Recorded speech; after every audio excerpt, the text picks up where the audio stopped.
నమస్తే, నేను మీ జయ. HMP virus ఎంత కలకలం రేపుతోందో మనందరికీ తెలుసు.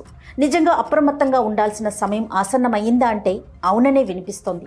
అంటే ఇదేదో భయపెట్టే ఉద్దేశం అయితే ఏమాత్రం కాదండి, కానీ జాగ్రత్తగా ఉండాల్సిన అవసరం ఉంది.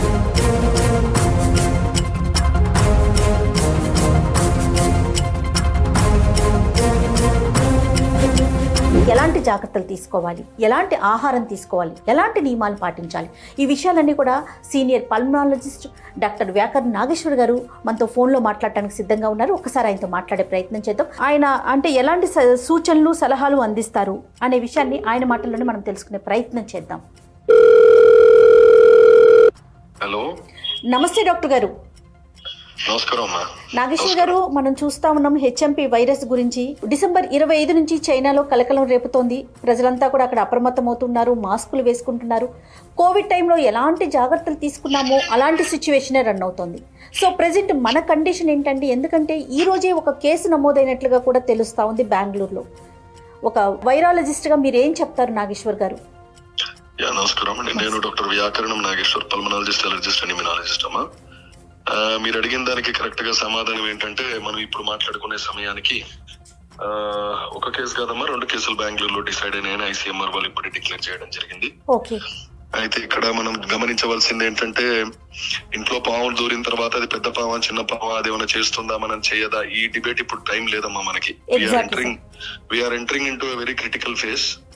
గవర్నమెంట్ వాళ్ళు చేసే పని గవర్నమెంట్ వాళ్ళు చేస్తారు, మనం చేసే పని మనం చేయాల్సిన అవసరం ఉంటుంది. చాలా అప్రమత్తంగా ఉండాల్సిన అవసరం ఉంటుంది. కీలకమైన విషయం ఏంటంటే, తల్లిదండ్రులకి ఒకటి చెప్తున్నాను, తల్లిదండ్రులకు ఎవరైతే పిల్లల్ని స్కూల్ కి పంపిస్తున్నారో, కాలేజ్ కి పంపిస్తున్నారో, ఒకవేళ దగ్గున్నా, జలుబున్నా, జ్వరమున్నా, దురదలున్నా, ఒకవేళ గొంతు సోత్రోట్ ఉన్నా ఖచ్చితంగా స్కూల్ కి కాలేజీలకి పంపకండి. ఇంట్లోనే 5 రోజులు పెట్టుకోండి.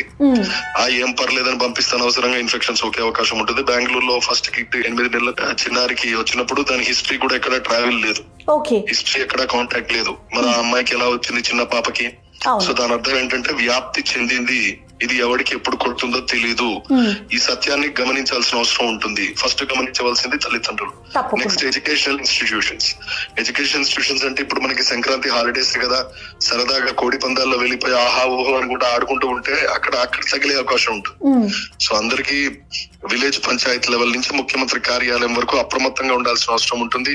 ఇది మళ్ళీ ఇంకో కరోనాగా వస్తుందా రాదా అంటే ఇప్పుడు చెప్పడం చాలా కష్టం. ఇంట్లో పాము దూరిన తర్వాత అది నేను కాటేస్తుందా కాటేయదా అంటే దాని గుణం బట్టి నీ గుణం బట్టి ఉంటుంది. వ్యాధి నిరోధక శక్తి కరోనా వచ్చిన తర్వాత మాత్రం చాలా క్షీణించింది, ఇది సత్యము.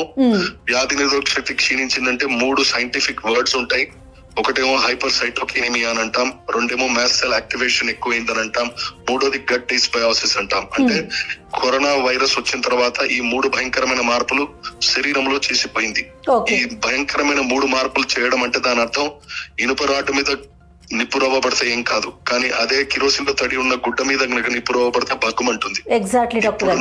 ఇప్పుడున్న సమాజంలో వ్యాధి నిరోధక శక్తి టోటల్ గా క్షీణించింది. చిరుతిండ్లు ఎక్కువగా తినడము, విపరీతంగా మందు తాగడము, విపరీతంగా స్నాక్స్, బర్గర్స్, పిజ్జాలు, పాస్తాలు, కూల్ డ్రింక్స్ తాగడము, జంక్ ఫుడ్. ఎగ్జాక్ట్లీ. దీని వల్ల పొట్ట సర్వనాశనం అయ్యే అవకాశం ఉంది. డాక్టర్ గారు, అయితే డాక్టర్ గారు, దీని సిమ్టమ్స్ ఏ విధంగా ఉంటాయండి? ఏ విధంగా మనం దీన్ని గుర్తించాలి? ఇది చాలా క్లియర్ గా మనకి ఇంతకుముందు చెప్పినట్టే, కరోనాకి దీనికి వ్యత్యాసం ఏం లేదండి, 2 వైరస్సే. అదో తెల్లపాము, ఇదో నల్లపాము, అంతే. ఏది కాటేస్తుందంటే చెప్పడం కష్టం. లక్షణాలు కూడా సేమ్ అండి. దగ్గు రావడము, సోర్ త్రోట్ ఉండడము, జ్వరం రావడము, తుమ్ములు రావడము, విపరీతంగా వీక్నెస్ రావడము, ఇవన్నీ కూడా ఫస్ట్ గమనిస్తాం. 1-2 రోజులు కనుక ఇది తగ్గకపోతే ఖచ్చితంగా బాధ్యత తీసుకుని తల్లిదండ్రులు దగ్గరలో ఉన్న డాక్టర్ గారికి చూపించాల్సిన అవసరం వారి దగ్గర ఉంటుంది. సో హాస్పిటల్ పరంగా కూడా ఇది ఏదో సాధారణంగా భయపడాల్సిన అవసరం లేదు అని మధ్య నేను చాలా మంది దగ్గర వింటున్నాను. వాళ్ళు చెప్పింది సత్యమే. వైద్యులు ఇది సాధారణంగా అని అంటున్నారంటే అది సత్యమే, కానీ అది సాధారణంగానే ఉంది, మనం సాధారణంగా లేము. అంటే చిన్న గాలి వచ్చినా కూడా సైకిల్ నుంచి వాడు పడిపోయేటట్టు ఎలాగైతే ఉంటుందో, పట్టడానికి కారణం గట్టి గాలి కాదు, వాడికి వీక్నెస్ లో.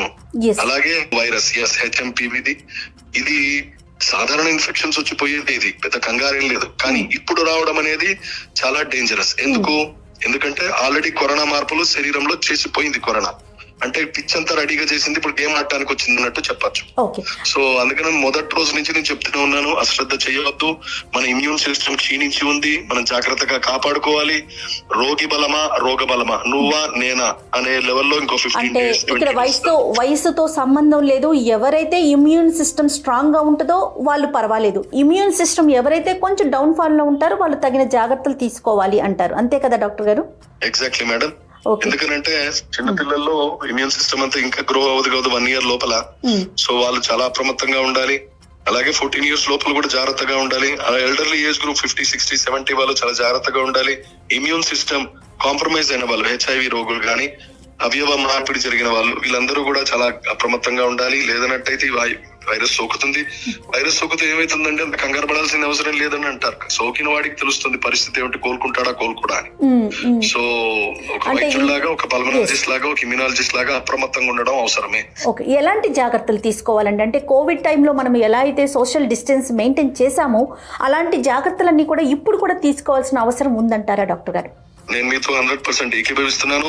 100% మాస్కులు పెట్టుకోవాల్సిందే, ఇష్టమున్నా కష్టమున్నా. రకరకాలుగా రెస్పాన్సెస్ వింటున్నాను నేను కూడా. సో ఎవడి రెస్పాన్స్ ఎట్లా ఉన్నా కూడా మన తోలు బాగుండాలి, మన జీవం బాగుండాలి. కాబట్టి మాస్క్ నెంబర్ 1 కంపల్సరీ.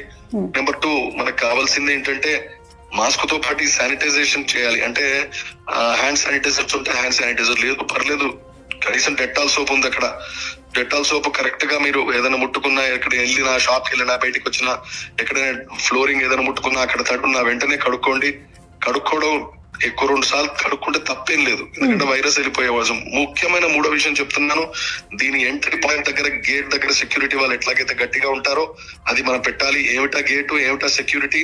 ముక్కు ద్వారా, నోటి ద్వారా ఈ వైరస్ లోపలికి వెళ్తుంది కాబట్టి నాజల్ ఇరిగేషన్ అంటే నార్మల్ సెలైన్ అంటే ఉప్పు, గోరువెచ్చ నీళ్లు మంచి గొంతులో పోసుకొని గరగర చేసి 1-2 గంటల సారి చేయడము. ఎవరికైతే ఈ జ్వరాలు, ఈ దగ్గులు, ఈ తుమ్ములు వస్తాయో.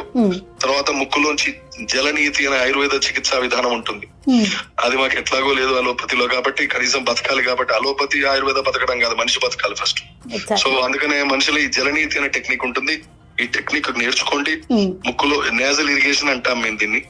ఎవడైతే ఇది చేసుకుంటాడో ఉదయం రాత్రి, వాడికి వైరస్ నుంచి బయటపడే అవకాశం తొందరగా ఉంటుంది. ఎందుకంటే వైరస్ ఎంట్రీ పాయింట్ వచ్చి ముక్కు, గొంతు, ఇది మర్చిపోవద్దు. తప్పకుండా డాక్టర్ గారు. అయితే దీంతో పాటు ఒక పల్మనాలజిస్ట్ గా చెప్పండి, వెదర్ కండిషన్ మారుతూ ఉంది. అంటే శీతాకాలంలో నుంచి మనం వేసవికాలంలోకి అడుగు పెడుతున్నాం. అయినా కూడా అంటే టెంపరేచర్స్ లో మనం డ్రాస్టిక్ చేంజ్ ని గమనిస్తున్నాం. ఒకసారి డ్రాస్టిక్ గా మనకి టెంపరేచర్ ఎక్కువ ఉంటుంది, ఒకసారి ఏమో బాగా చల్లగా అనిపించేస్తుంది. దీని ప్రభావం ఏమన్నా వైరస్ మీద ఉండే అవకాశాలు ఉన్నాయంటారా? దాని ప్రభావం, వాతావరణ ప్రభావం వైరస్ మీద ఉంటుంది, ఉండదని కాదు. కానీ వాతావరణ ప్రభావం వైరస్ కంటే కూడా మనిషి మీద ఎక్కువగా ఉంటుంది. ఎందుకంటే సడన్ గా చలి రావడము, సడన్ గా పొద్దున 6 గంటలకి టిఫిన్ బాక్స్ అట్టి చిన్నాన్ని బస్ దగ్గర నిలబెట్టడం, ఈడు పొద్దునే 6:30కి టిఫిన్ బాక్స్ కట్టుకొని మోటార్ సైకిల్ మీద బయలుదేరడము, ఇవన్నీ కూడా మంచుకు ఎక్స్పోజ్ అయ్యే అవకాశాలు ఉంటాయి. మంచుకు ఎక్స్పోజ్ అవుతున్నామంటే అక్కడ ఆ తేమ పరిస్థితి ఎక్కువగా ఉంటుంది కాబట్టి దాంట్లో వైరస్ ఇమిడి ఉండే అవకాశం ఖచ్చితంగా ఉంటుంది. అందుకనే గ్యాదరింగ్ అవాయిడ్ చేయండి. పొగ ప్రాంతాల్లో, మంచు ప్రాంతాల్లో, పొల్యూషన్ ఎక్కువ ఉన్న ప్రాంతాల్లో ఆ టైమింగ్స్ అవాయిడ్ చేయండి.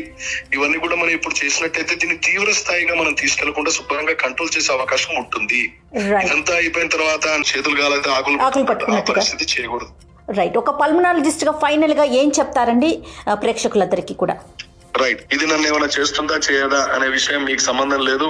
మీకు సంబంధం ఒకటే, మిమ్మల్ని మీరు ఎలా కాపాడుకోవాలో ఆలోచించండి. ఇది మంచిది చెడ్డది కూడా మీకు సంబంధం లేదు. మీకు సంబంధం ఒకటే, మిమ్మల్ని ఎట్లా బతికి బయటపడాలో ఆలోచించండి. కరోనాకి దీనికి వ్యత్యాసం లేదు. మీకు కావలసిన వ్యత్యాసం ఒకటే, అది వైరసే, ఇది వైరసే, అది పామే, ఇది పామే. కానీ అది మంచి పాము, చెడ్డ పాము, ఇది బ్లూ పాము, రెడ్ పాము, అది మీకు సంబంధం లేదు. సో మీరు చేయవలసింది take care of your children. పార్టీలు, సెలబ్రేషన్స్, పండగలు, పబ్బాలు ఇది కొద్దిగా తగ్గించుకోండి. ఆపమన్న అవసరం లేదు. కొద్దిగా క్లోజ్డ్ సర్కిల్లో, అంటే మానిటర్ చేసే సర్కిల్లో, అంటే మన కుటుంబ సభ్యులు 6-5 ఉన్నారనుకోండి, అందరు సురక్షితంగా ఉన్నారా, సరే కూర్చొని మాట్లాడుకుందాం అలా అని చెప్పి. ఇప్పుడు సంక్రాంతి సమయంలో కూడా పందాలు, గుండాలు చాలా ఉంటాయి.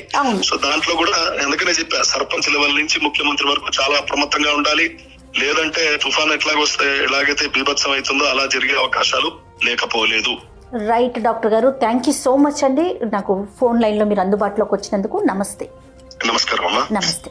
ఇదండి doctor pulmonologist doctor Vyakaran Nageshwar గారు చెప్పిన మాటలు. జాగ్రత్త వహించాల్సిన అవసరమైతే ఉంది.